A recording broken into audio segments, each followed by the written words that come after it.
오늘 하나님 말씀은 출애굽기 15장 22절부터 27절 말씀입니다.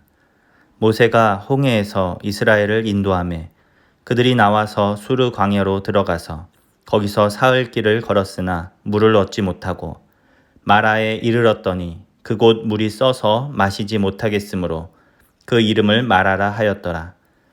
백성이 모세에게 원망하여 이르되 우리가 무엇을 마실까 하매 모세가 여호와께 부르짖었더니 여호와께서 그에게 한 나무를 가리키시니 그가 물에 던지니 물이 달게 되었더라. 거기서 여호와께서 그들을 위하여 법도와 율례를 정하시고 그들을 시험하실세 이르시되 너희가 너희 하나님 나 여호와의 말을 들어 순종하고 내가 보기에 의를 행하며 내 계명에 귀를 기울이며 내 모든 규례를 지키면 내가 애굽 사람에게 내린 모든 질병 중 하나도 너희에게 내리지 아니하리니 나는 너희를 치료하는 여호와임이라. 그들이 엘림에 이르니 거기에 물샘 12과 종려나무 70그루가 있는지라. 거기서 그들이 그 물 곁에 장막을 치니라. 아멘. 오늘 하나님 말씀의 제목은 마라의 원망입니다. 어제 본문에서 이스라엘 백성들은 홍해에서 하나님의 기적을 경험하고 바다의 노래를 불렀습니다. 말과 적군을 바다에 던지신 하나님의 능력과 구원의 은혜를 찬송한 것입니다. 그런데 그로부터 사흘 뒤 오늘 본문을 보면 마라에 도착한 이들은 모세와 하나님을 원망하고 있습니다. 왜냐하면 마실 물이 없었기 때문입니다. 하나님을 찬송하던 그 입술이 금세 모세와 하나님을 향해 불평하고 원망하는 입술로 바뀐 것입니다. 24절 백성이 모세에게 원망하여 이르되 우리가 무엇을 마실까 하매. 여기서 백성들의 원망은 단순히 모세만을 향한 원망이 아닙니다. 그들은 지금 하나님을 향해 원망하며 불평하는 것입니다. 왜냐하면 모세를 통해 이스라엘 백성들을 여기까지 인도하신 분은 하나님이시기 때문입니다. 불기둥과 구름기둥으로 하나님께서 그들을 여기로 인도하셨는데 그곳에서 마실 물이 없다고 모세를 향해 원망하는 그것은 그들이 곧 하나님을 원망하고 있는 것이죠. 우리는 여기서 인간의 간사함을 보게 됩니다. 홍해가 갈라지는 하나님의 능력 앞에서는 기쁨의 축제를 벌이고 하나님을 찬양하다가 이제 목이 조금 마르고 삶의 어려움이 찾아오니 하나님을 찬양하던 그 입으로 하나님을 원망하고 있는 것입니다. 우리도 그렇지 않습니까?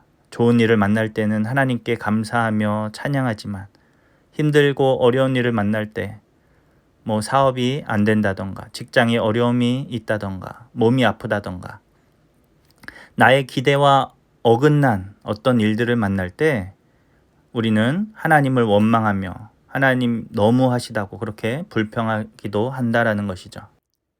그런데 우리가 여기서 알아야 하는 것은 이러한 삶의 여러 가지 문제들은 우리의 믿음의 수준이 어떠한지를 드러내 보여주는 하나님의 시험일 수 있다는 것입니다. 하나님은 우리를 유혹하는 분은 아니시지만 우리의 믿음이 어떠한지는 시험하시는 하나님이십니다. 25절, 26절 말씀을 보면 여호와께서 그들을 위하여 법도와 율례를 정하시고 그들을 시험하실세 너희가 너희 하나님 나 여호와의 말을 들어 순종하고 내가 보기에 의를 행하며 내 계명에 귀를 기울이며 내 모든 규례를 지키면 이라고 말씀하십니다. 하나님은 우리의 삶의 여러 가지 일들을 통해 우리의 믿음의 수준이 어떠한지 그래서 그 믿음이 드러나도록 시험하신다라는 것입니다. 아브라함에게 아들을 바치라 말씀하셨습니다. 왜 이런 요구를 하나님이 하신 것입니까? 그냥 아브라함이 하나님을 믿습니다 말할 때에는 그의 믿음이 어떠한 것인지 드러날 수 없습니다. 물론 하나님께서는 우리의 믿음을 다 평가하시겠지만 그러나 우리의 삶으로 자신의 믿음을 증명하게 하셔서 그것에 대해서 아무도 변명하지 못하도록 하신다라는 것입니다. 아브라함은 이 믿음의 시험을 통과했습니다. 그래서 그는 하나님의 약속을 받은 믿음의 조상이 되었습니다. 우리도 마찬가지라는 것이죠. 우리는 시험을 만날 때 선택해야 합니다. 내 눈앞에 놓여진 이 문제로 인해서 나를 구원하신 하나님을 원망하고 불평할 것인지, 아니면 나를 구원하신 하나님께서 이 어려움을 허락하신 선한 뜻이 있음을 믿고 그 어려움 가운데에서도 하나님만 바라볼 것인지 우리는 선택해야 한다라는 것입니다. 믿음은 이해되지 않아도 믿고 따라가는 것입니다. 물이 써서 먹지 못한다 할지라도 백성들처럼 하나님을 원망한다면 그것은 하나님을 믿는 것이 아닙니다. 내 기대와 어긋난 그러한 상황들을 만날 때 믿음의 사람들은 기도하는 것입니다. 오늘 모세가 하나님 앞에 기도하는 것처럼 이 백성들을 하나님 여기까지 인도하여 주셨는데 왜 어찌하여 먹을 물도 주시지 않으십니까? 라고 하나님 앞에 기도하는 것, 이것이 바로 믿음의 사람이라는 것이죠. 기도하면 하나님께서는 우리에게 이 고난의 의미들을 깨닫게 해주시기도 하시고 때로는 이러한 고난을 이겨낼 수 있는 은혜를 주시기도 하신다라는 것입니다. 모세가 하나님 앞에 기도할 때 하나님은 모세에게 한 나무를 가리키셨고 모세는 그 나무를 물에다 던지니 물이 먹을 수 있는 물로 변화되었습니다. 이것이 바로 의인들이 살아가는 방법입니다. 의인들은 오직 믿음으로 말미암아 살리라 성경은 말하고 있습니다. 하나님을 믿고 신뢰하며 끝까지 그분을 따라가는 것, 이것이 바로 하나님의 자녀들의 삶의 방식이라는 것입니다.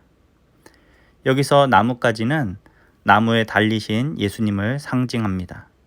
마라의 의미는 쓰다라는 뜻인데 이 마라의 물에 나뭇가지가 던져졌을 때 그 마실 수 없었던 물이 이제는 마실 수 있는 단물로 변화된 것입니다.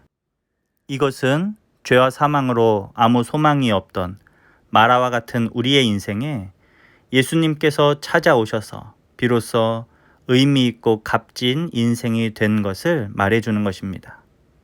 그러므로 우리는 이런 은혜를 누린 사람들인데 작은 문제와 그 어려움 앞에서 혹 그 문제와 어려움이 크다 할지라도 우리가 불평과 원망을 할 것이 아니라 우리의 존재 자체를 마라에서 엘림으로 변화시키신 그 하나님 앞에 감사와 찬송을 드려야 한다라는 것이죠.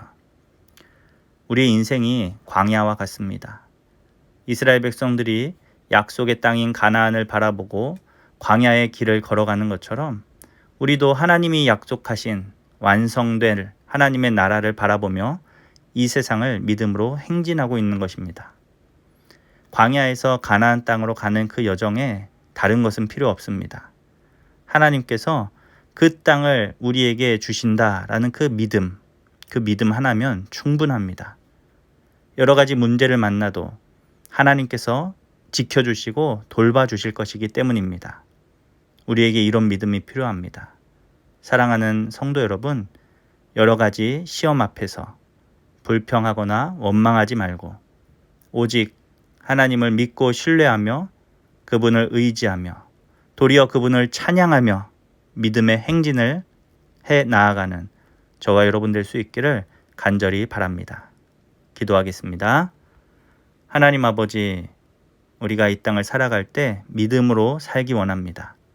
여러 가지 문제 앞에서 불평하고 원망할 것이 아니라 끝까지 하나님을 믿으며 하나님만 의지하는 믿음의 사람들이 되게 하여 주시옵소서.